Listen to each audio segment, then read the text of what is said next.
I should have known something was wrong when Dad texted, "Family dinner tonight, 6 p.m. Don't be late." Dad doesn't text. He calls, preferably during work hours when he knows I can't answer, then leaves voicemails that sound like hostage negotiations. But a text with punctuation? That was new. I'm Jordan, 30 years old, architect. I design buildings for people who appreciate clean lines and functional spaces. I own a 3-bedroom house in a decent neighborhood. Paid for it myself. Nobody co-signed. Nobody helped with the down payment. Just me, my salary, and 5 years of eating ramen while my friends went to Coachella. The house is my sanctuary. My achievement. My proof that being the family afterthought can actually work in your favor if you channel the neglect into productivity and spite. So when I walked into Marconi's, the Italian place where family announcements happen, I knew I was walking into something. Mom was already crying. That's how I knew it was bad. Dad had his "I've made a decision" face. The one he uses when he's about to declare something non-negotiable that absolutely should be negotiated. My brother Kevin was there with his wife Amanda and their 2 kids. Kevin looked uncomfortable. Amanda looked confused. The kids looked like they wanted to be literally anywhere else. Relatable, honestly. "Jordan, you're here." Mom dabbed her eyes with a napkin that had seen better days. "Got the text. What's the emergency?" I sat down across from Kevin. He wouldn't make eye contact. Interesting. "No emergency," Dad said, in a tone that meant definitely an emergency. "Just family business." Family business. The phrase that preceded every terrible decision my family had ever made, including but not limited to lending Kevin $5,000 for a business opportunity that turned out to be a timeshare presentation, buying a boat none of us wanted, and that one Thanksgiving we all got food poisoning because Mom insisted on deep frying a turkey in the garage. "Okay, what family business?" Dad folded his hands. Power pose. Attorney pose. The "I'm about to tell you something you won't like and I'm framing it as good news" pose. Kevin and Amanda are going through a rough patch financially. I waited. They're being evicted from their apartment. I looked at Kevin. He was studying his bread plate like it held the secrets of the universe. "Sorry to hear that," I said. Meant it, actually. Eviction sucks. "So," Dad continued, "your mother and I have been discussing solutions." Red flag. When parents discuss solutions, it means they've already decided and you're about to become part of the plan without your consent. "And we've decided," Dad said, smiling like he'd just solved world hunger, "that Kevin's family will move in with you." I blinked. Looked at Mom. She was nodding enthusiastically. Looked at Kevin. He was still avoiding eye contact. Looked at Amanda. She looked mortified. Looked back at Dad. "I'm sorry, what?" "Your house, 3 bedrooms. You're single. They need space. It's perfect." Perfect. Right? Like pineapple on pizza or my college roommate's garage band. "That's not happening," I said calmly. "Jordan, be reasonable." "I am being reasonable. I'm reasonably saying no to 4 people I didn't invite moving into my house." "It's temporary," Mom jumped in. "Just until they get back on their feet." "How temporary?" Silence. "Mom, how temporary?" "Well, that depends on Kevin's job situation." "He doesn't have a job?" I turned to Kevin. "Dude, what happened?" Kevin finally looked up. "Got laid off 3 months ago." 3 months? And you're just now telling everyone?" "We thought he'd find something quickly," Amanda said quietly. "But the market's tough." "So let me get this straight," I said, doing mental math that was rapidly approaching migraine territory.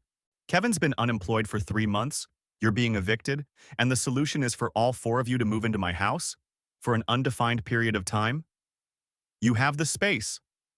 Dad's voice had that edge, the one that meant disagreement wasn't welcome. "I have the space because I bought a 3-bedroom house. For me. Solo. Singular. 1 human. Family helps family, Jordan." There it was. The phrase. The magical incantation that made any request non-negotiable. Family helps family. Dad's favorite saying. usually deployed right before asking me to help Kevin with something. Funny how family only flowed in one direction, like a one-way street or a toilet. I'm not doing this, I said. It's already decided, Dad said. Not asking. Telling. By who? By us. Your mother and I. We've already told Kevin they can move in this weekend.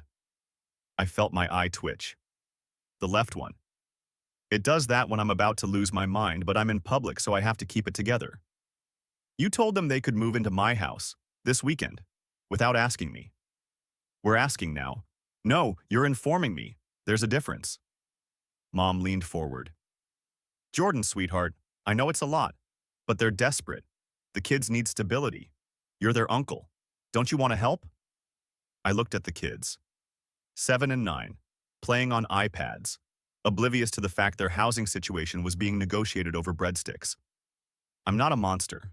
I felt bad for them. But I also felt bad for me. For working my butt off to buy a house so I'd never have to live with anyone I didn't choose. I want to help, I said carefully, by not enabling the same pattern we've been enabling for 10 years. Kevin's head snapped up. What pattern? The one where you make bad decisions, run out of money, and mom and dad bail you out. That's not fair. You're 34 years old. You've been between jobs 5 times in the last 6 years. You've borrowed money from mom and dad 7 times that I know of, probably more that I don't. Jordan, that's enough, Dad's voice went sharp. Is it? Because I've been watching this cycle my entire adult life and nobody seems to think it's a problem. Kevin's going through a hard time. Kevin's always going through a hard time, and the solution is always someone else's money, someone else's space, someone else's problem. Amanda looked like she wanted to disappear into the floor. The kids had stopped playing and were watching now. Great. Family trauma in real time. I understand you're upset, Mom said in her kindergarten teacher voice, but this is what families do. They support each other. You're right, I said, standing up. Mom's face lit up. So you'll do it? No, but you're right that I have extra space. Dad relaxed. Good. We can move them in Saturday. I also have security cameras. The table went quiet. What? Kevin's voice was small. I pulled out my phone, unlocked it, opened the app that controlled my home security system. Top-of-the-line cameras, motion sensors, cloud storage, 4K resolution, cost me $1,200 but worth every penny. Jordan, what are you doing? Mom's voice had gone uncertain. Showing you something interesting. I scrolled through the footage archive. Found what I was looking for. Want to see what they caught last month? Jordan, Kevin stood up. Don't what? I looked at him. Really looked. He was pale, sweating, eyes wide, guilty. So incredibly, obviously guilty. Don't show everyone how you broke into my house? Amanda's head whipped toward Kevin. What? Mom gasped. Dad froze. The kids were definitely paying attention now. I turned my phone around, hit play. The footage was crystal clear.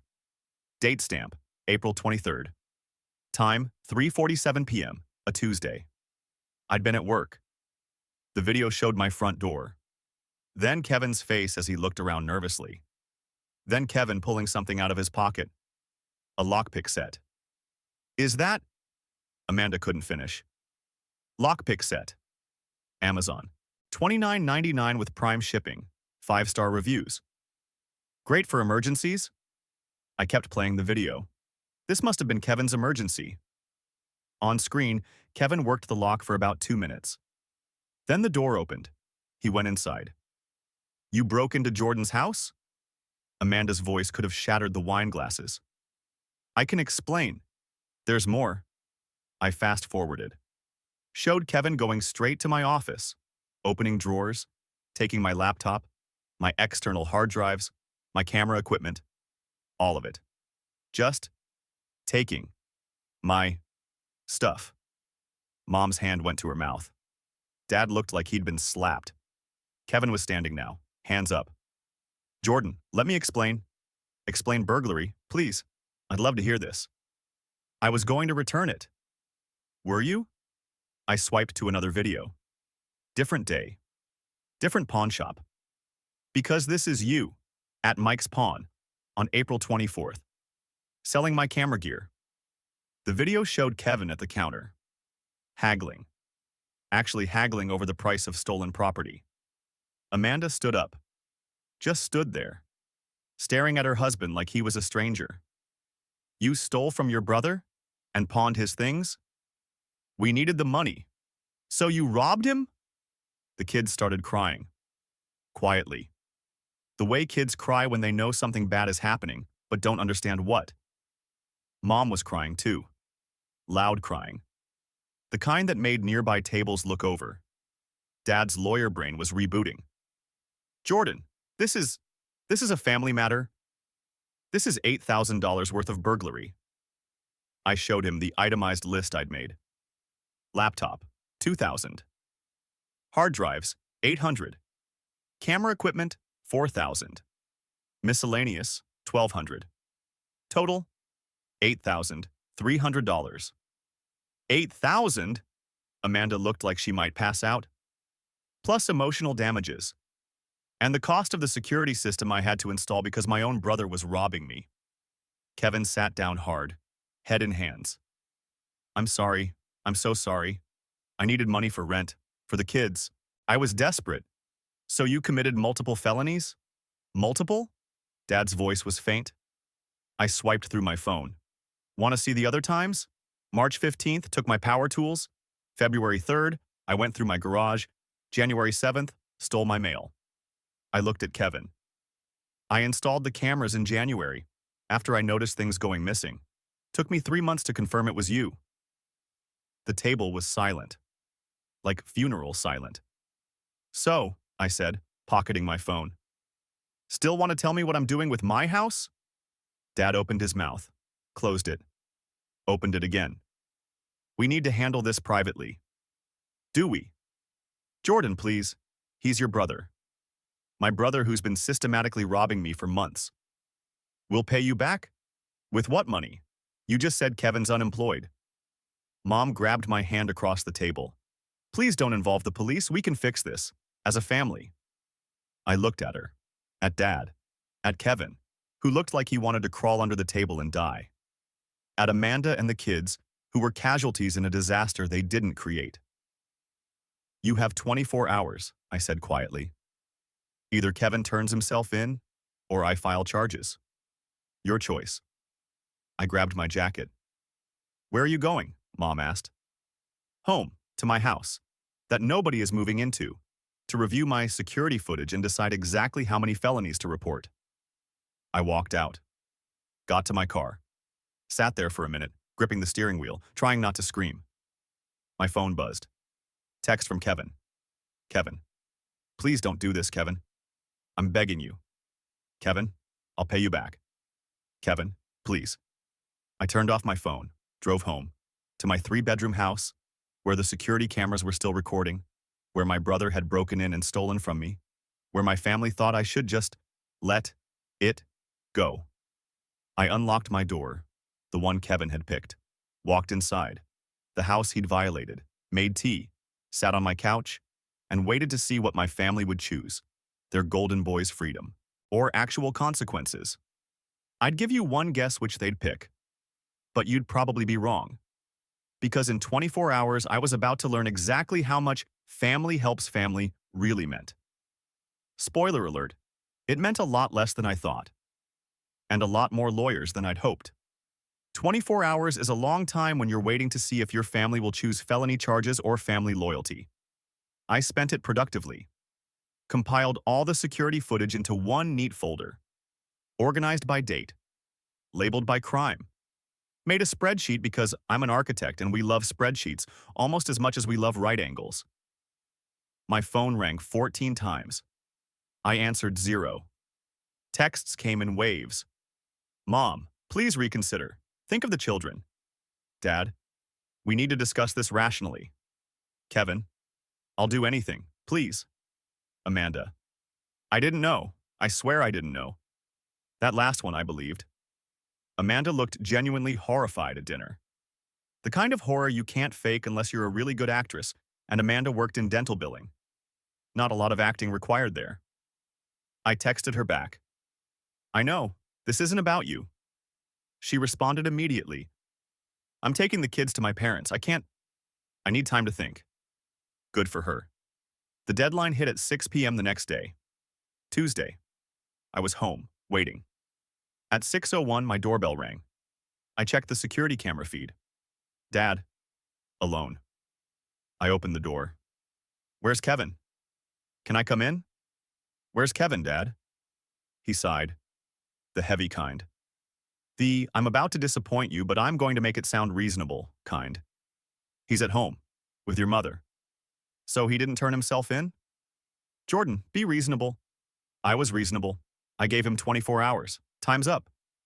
You can't seriously be doing this. Watch me.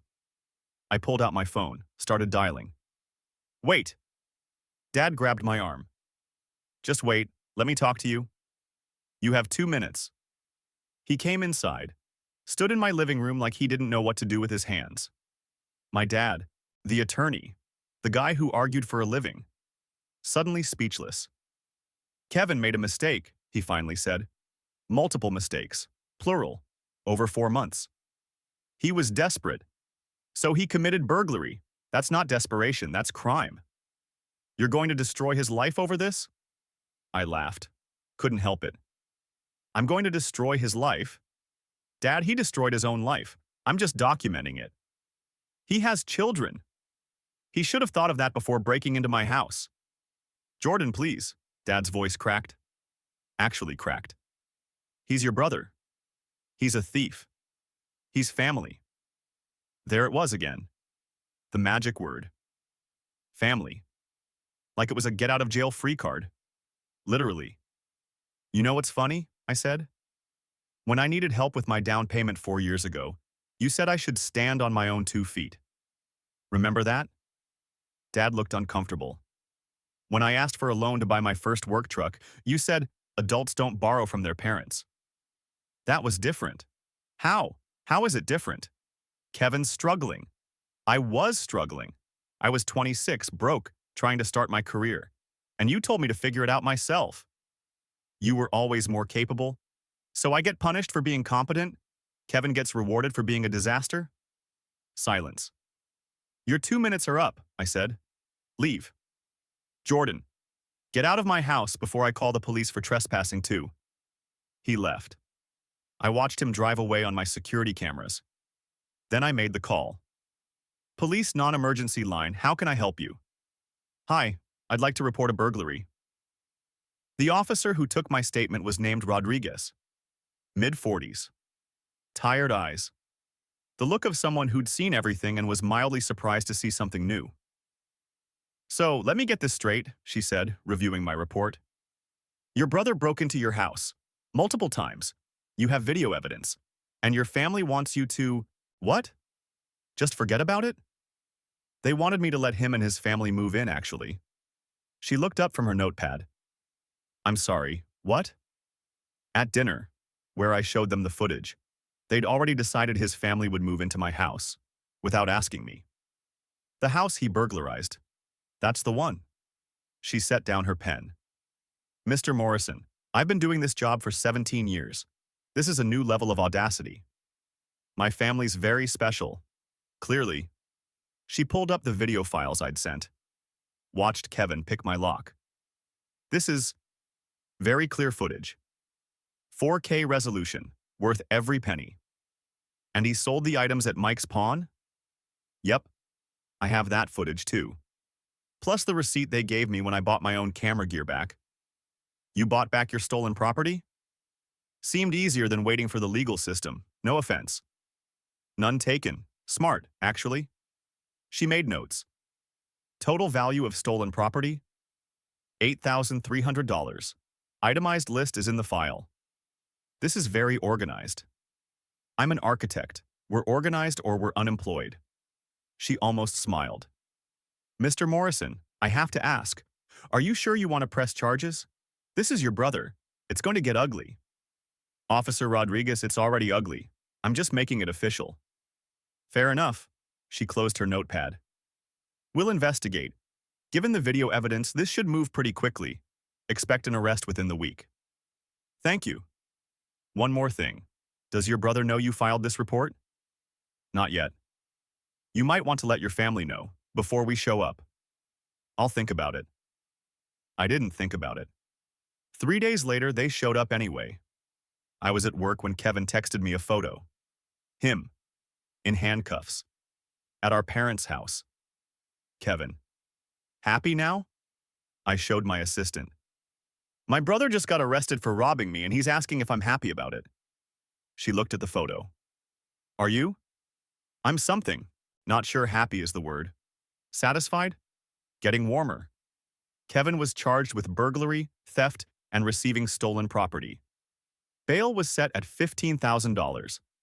Mom called me crying. They arrested him at our house, in front of the neighbors. He committed crimes at my house, in front of my security cameras. How could you do this to us? I didn't do anything to you. I reported a crime. The police did the rest. He's your brother. He's a felon, allegedly, until the trial. She hung up on me. Dad called an hour later. Lawyer voice, professional, cold. We're posting bail. He'll be out by tonight. Good for you. The family is very disappointed in you.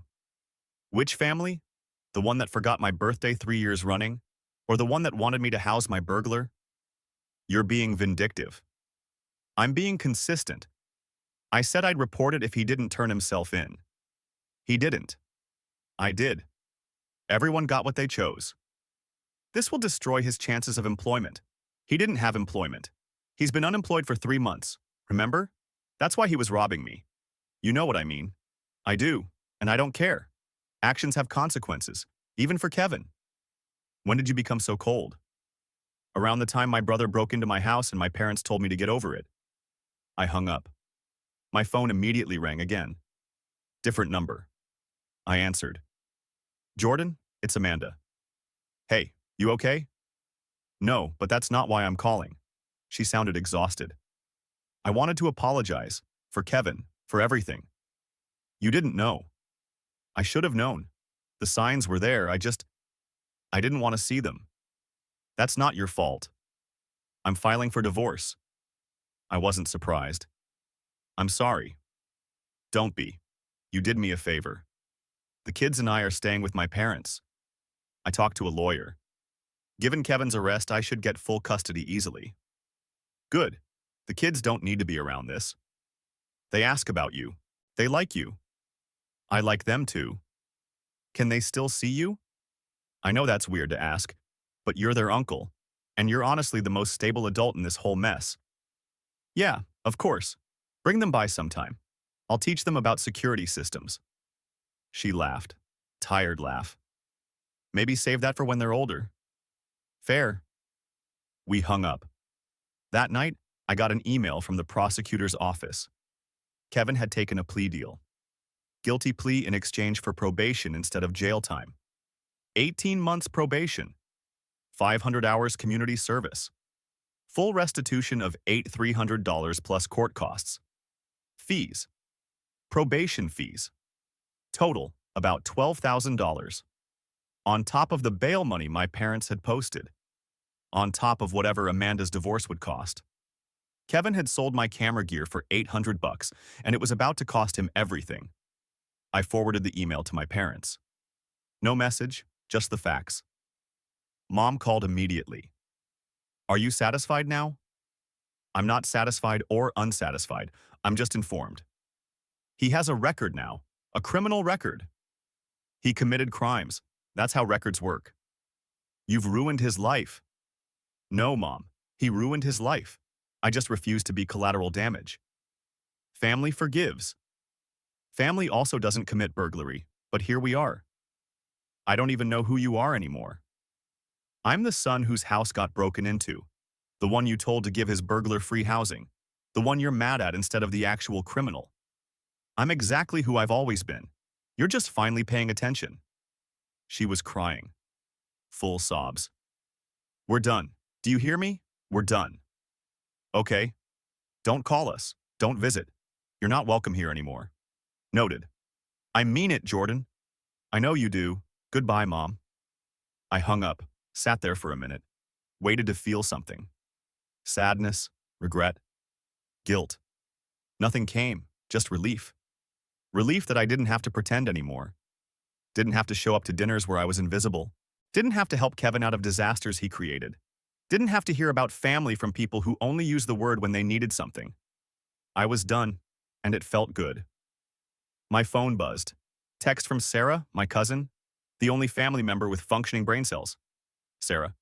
Heard about Kevin? Holy hell. Me. Yeah. Sarah. You okay? Me. Surprisingly, yes. Sarah. Your mom's telling everyone you're a monster. Me. Cool. What's everyone saying? Sarah. Half agrees with her. Half think you're a legend. Me. I'll take those odds.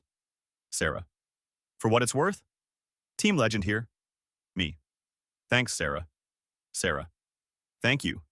Someone needed to stop enabling Kevin. Glad it was you. I smiled. Set my phone down. Looked around my house. My 3-bedroom, security camera-protected, burglar-free house. Mine. The doorbell rang. The security camera showed a delivery driver. Package. I opened the door. Signed. Took the box. Inside, the new camera I'd ordered. To replace the one Kevin stole. Better model. Higher resolution. Facial recognition. I installed it that night. Pointed it at my front door. At the lock Kevin had picked. At the threshold he'd crossed. And I smiled. Because if there's one thing I learned from this whole disaster, documentation is everything. And family is optional. But security cameras? Those are forever. The family split happened fast. By split, I mean half of them stopped talking to me entirely, and the other half sent passive-aggressive Facebook messages about forgiveness and moving forward. Aunt Carol posted a Bible verse about forgiveness on my timeline. I deleted it. She posted another one. I blocked her. Uncle Mike sent a long text about how family is forever. I replied, so is burglary on your permanent record. He stopped texting. My cousin David called me a snitch in the family group chat. I left the group chat. Best decision I'd made in years, honestly. Sarah created a new group chat. Just us. Called it The Reasonable People. Population, 2. Sarah. Mom's side is losing it. Me. How bad? Sarah. Thanksgiving is going to be awkward. Me. Good thing I'm not going. Sarah. Legend status confirmed. Meanwhile, Kevin's life was imploding in real time. Amanda filed for divorce 2 weeks after his arrest. Cited financial dishonesty, criminal behavior, and complete breakdown of trust. Her lawyer was efficient. Brutal, but efficient. Custody hearing was scheduled. Kevin's lawyer advised him to accept Amanda's terms. She gets primary custody. He gets supervised visitation every other weekend. Kevin apparently didn't take it well. I know because Sarah sent me screenshots of his Facebook posts. They were something. Kevin. When your own family turns on you, you learn who really loves you. Sarah. Is he talking about you or Amanda? Me. Yes. Kevin. Some people value money over relationships. Sad. Me. I valued my laptop over his criminal career. Call me crazy. The posts got worse, more dramatic, more vague, posting about betrayal and fake family. Then they stopped. Sarah texted, he deleted his Facebook. Me. Good. He was embarrassing himself. Sarah. No, like deleted. Account gone. Me. Huh. A week later, I found out why. I was at work when I got a call from a number I didn't recognize. Almost didn't answer. But it was local, and I was expecting a call from a contractor. Hello? Jordan, it's Amanda. Hey, everything okay? Not really. Kevin's missing. I sat up straight. Missing how? He didn't show up for his supervised visitation yesterday. Didn't call, didn't text. I went to your parents' house. He's not there. Your mom hasn't seen him in 3 days. Did you call the police? I filed a missing persons report this morning. But Jordan, I'm worried he did something stupid. Like what? I don't know. He was really depressed after the custody hearing, talking about how he'd lost everything, how everyone hated him. Guilt tried to creep in. I pushed it back. That's not on you, Amanda. Or me. I know. I just... Can you check your security cameras? See if he's been by your place? Yeah. Give me a second. I pulled up the app. Scrolled through the last week of footage. Nothing. He hasn't been here. Okay, thanks for checking. She paused. Jordan, if he contacts you, I'll let you know immediately. Thank you. Kevin turned up 2 days later. Not missing, just hiding. He'd driven to a motel 3 towns over, spent his bail money on a room and apparently a lot of whiskey, based on the empties the police found when they did a wellness check. He wasn't hurt, just drunk, and feeling sorry for himself. Mom called to tell me. Are you happy now? Your brother tried to kill himself. He got drunk at a motel. That's not a suicide attempt. That's a Tuesday for some people. He was devastated. He was avoiding his responsibilities. There's a difference. You did this to him. No, Mom. He did this to himself. I just refuse to enable it. We're going to lose him. You already lost him, years ago, when you kept bailing him out instead of letting him face consequences. This? I gestured at nothing because she couldn't see me. This is just the bill coming due. She hung up. 3 weeks after Kevin's motel incident, Dad called. I almost didn't answer, but curiosity won. What? We need to talk, in person. Why? Not over the phone. Can you come to the house? The house I'm banned from? Silence. Your mother was upset. She didn't mean... She meant it, and I'm fine with it. What do you want, Dad? Heavy sigh. We have a financial situation. You have lots of situations. Be specific. We're in debt, serious debt, and we need your help. I laughed. Couldn't help it. You need my help? The son you disowned 3 weeks ago? We didn't disown. Mom literally said I'm not welcome. That's pretty close.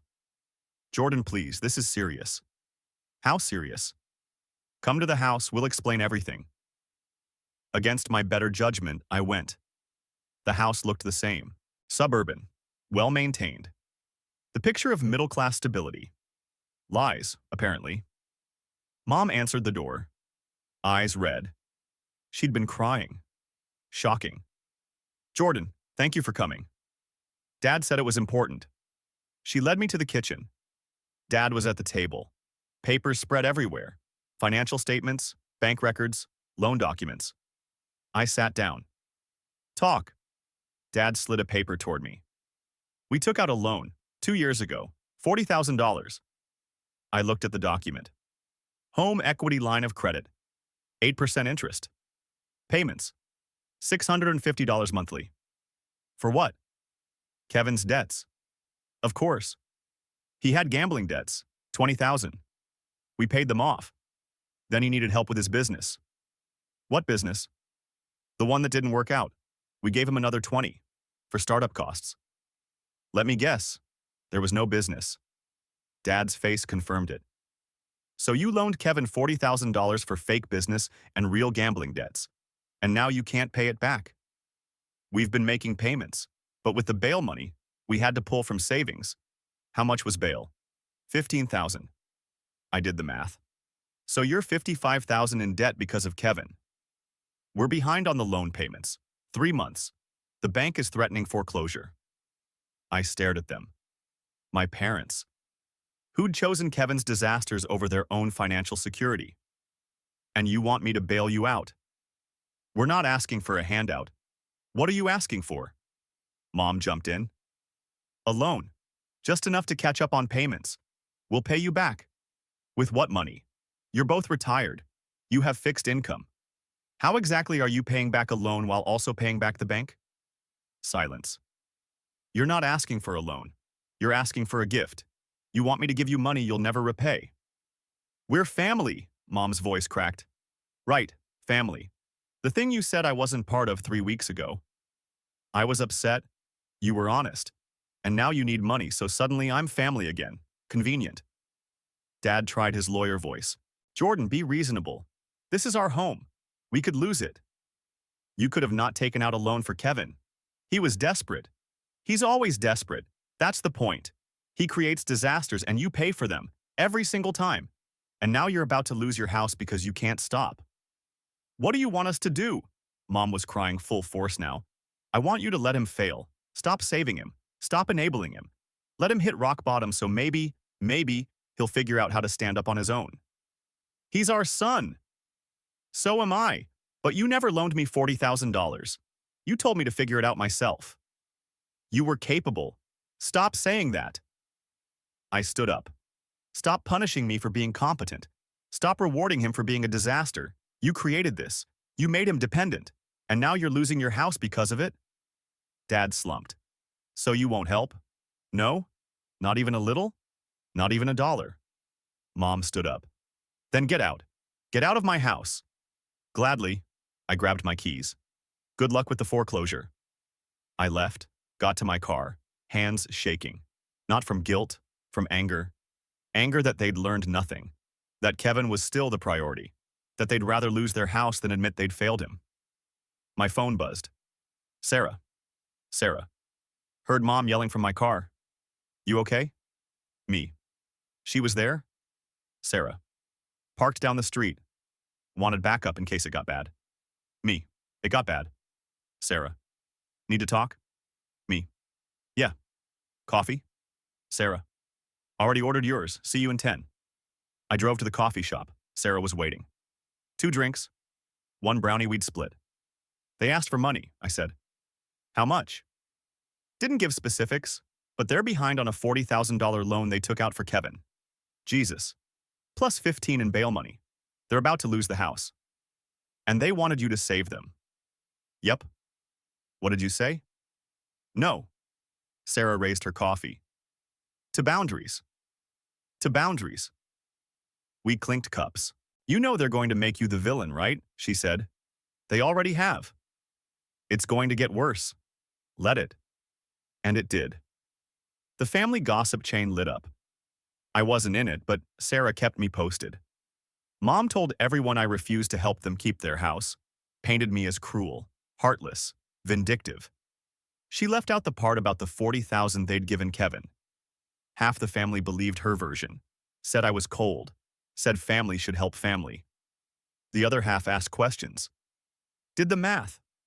Realized what had really happened. The family split deeper. Sarah's mom, my aunt, called my mom out publicly. At some church event. Apparently it got loud. Sarah sent me a play-by-play. Sarah. Mom just asked your mom why she expected you to pay for Kevin's gambling debts. Me. Oh no. Sarah. Your mom said that's not what happened. Me. Oh yes. Sarah. Mom pulled out her phone and showed people the math. Me. Your mom is my hero. Sarah. Standing ovation from the reasonable people. 2 months after my parents asked for money, they sold the house. Downsized to a 2-bedroom apartment. Paid off the loan. Barely. Kevin moved in with them. Because of course he did. 3 adults in a 2-bedroom apartment. Kevin on the couch. Parents stressed. Everyone miserable. I heard about it through Sarah.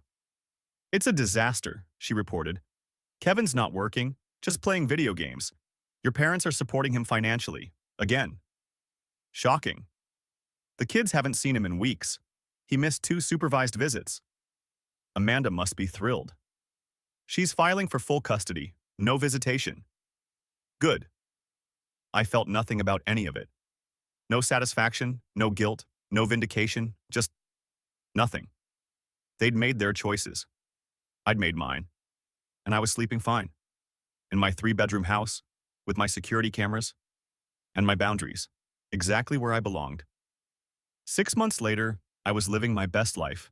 By best life, I mean working, designing buildings, going to the gym, dating occasionally, and sleeping soundly in a house nobody was breaking into. The security cameras hadn't caught anything more exciting than a raccoon trying to open my trash can. I named him Kevin Jr. Sarah thought that was hilarious. My parents and I hadn't spoken since the money conversation. I was fine with it. They were probably fine with it too, though I wouldn't know because we weren't speaking. The family had fully split into Team Jordan and Team Kevin. Thanksgiving was apparently a nightmare with two separate dinners. I went to neither. Ordered Chinese food and watched football. Best Thanksgiving ever. Then, on a random Tuesday, my phone rang. Amanda. Hey, I answered. Everything okay? Yeah, actually, really okay. Can I ask you something weird? Weird is my baseline now. Go ahead. The kids want to see you. Would that be okay? I paused. Kevin's okay with that? Kevin signed away his parental rights last month. I sat up. What? He couldn't afford child support, kept missing visits. The court gave him an option. Pay what he owes or terminate rights. He chose termination. Jesus. Yeah, so legally, he's not their father anymore. And they've been asking about you. You're the only stable male figure they remember. That's depressing. Tell me about it. But they miss you. And honestly, I trust you more than anyone else in this mess. Yeah, of course. Bring them by whenever. Saturday? We could do lunch? Perfect. Saturday came. Amanda showed up with the kids. They looked older, happier, more stable. We ordered pizza. The kids told me about school, their new house. Amanda's boyfriend, a CPA named Derek, who sounded incredibly boring and stable, exactly what they needed. Uncle Jordan, the youngest one, asked, "Why don't we see Daddy anymore?" Amanda tensed. I took a breath. Sometimes adults make choices that hurt people they love. Your dad made some choices that hurt a lot of people, and now he's dealing with the consequences. Did he hurt you? Yeah, he did. Are you still mad? No, I'm just done being mad. Being mad takes too much energy. The kid nodded, like that made sense. Kids are weird like that. They get stuff adults complicate. After lunch, Amanda pulled me aside. Thank you for being honest with them. They deserved honesty.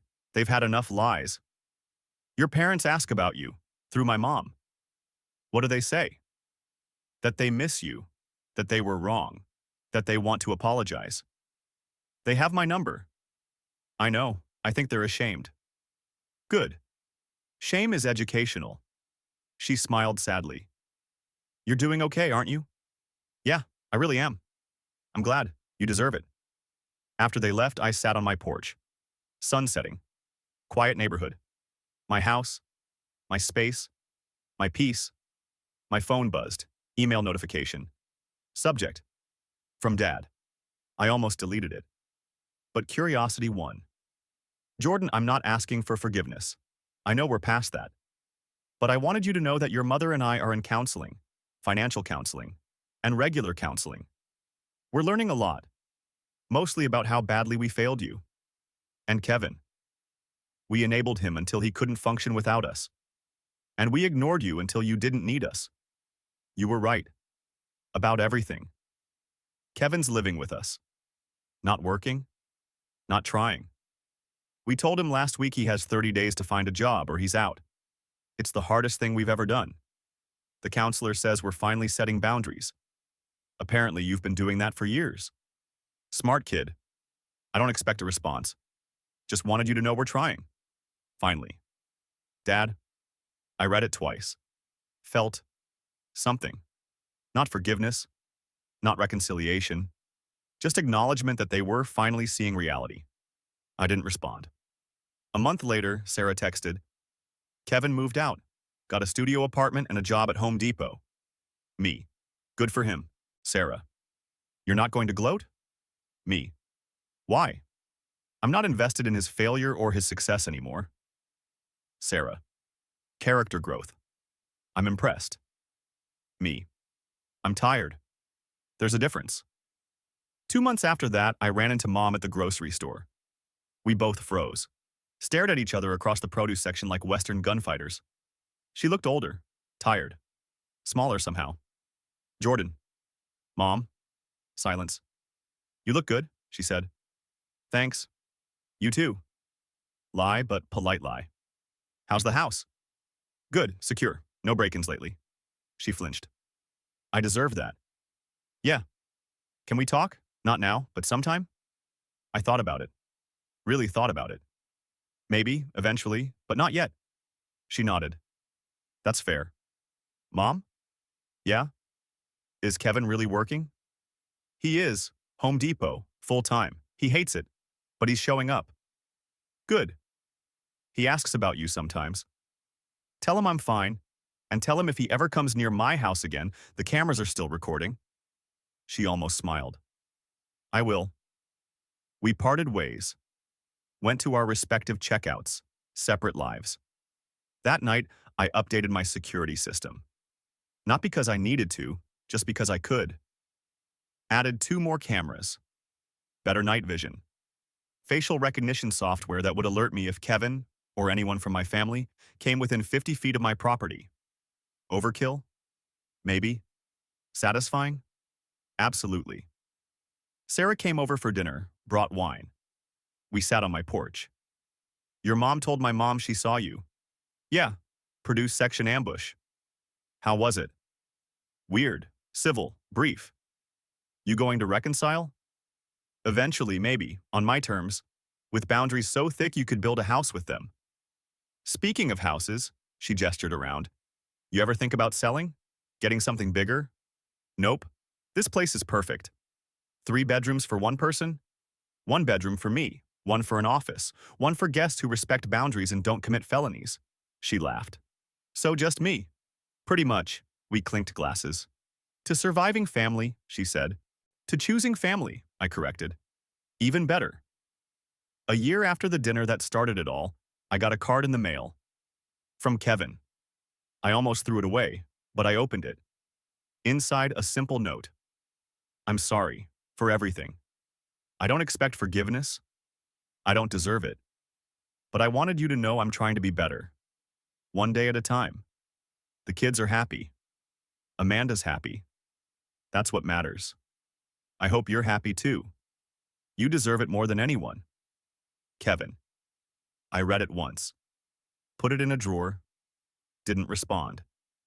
Because here's what I'd learned over the past year. Apologies are nice. Change is better. And I didn't owe anyone access to my peace just because they finally figured out they were wrong. My house stood quiet, secure, protected. The cameras recorded nothing but normal life. Neighbors walking dogs, mail carriers, the occasional delivery, no break-ins, no drama, no family demanding things I didn't want to give. Just me, my space, my boundaries. And every night I'd check the security footage before bed. Not because I was paranoid, but because documentation had saved me once. And I'd learned, the best defense against people who don't respect your boundaries is proof that they cross them. So the cameras stayed. The boundaries stayed. And I stayed exactly where I'd built myself to be. Safe, secure, unbothered. In a 3-bedroom house that was finally completely mine. No sharing required.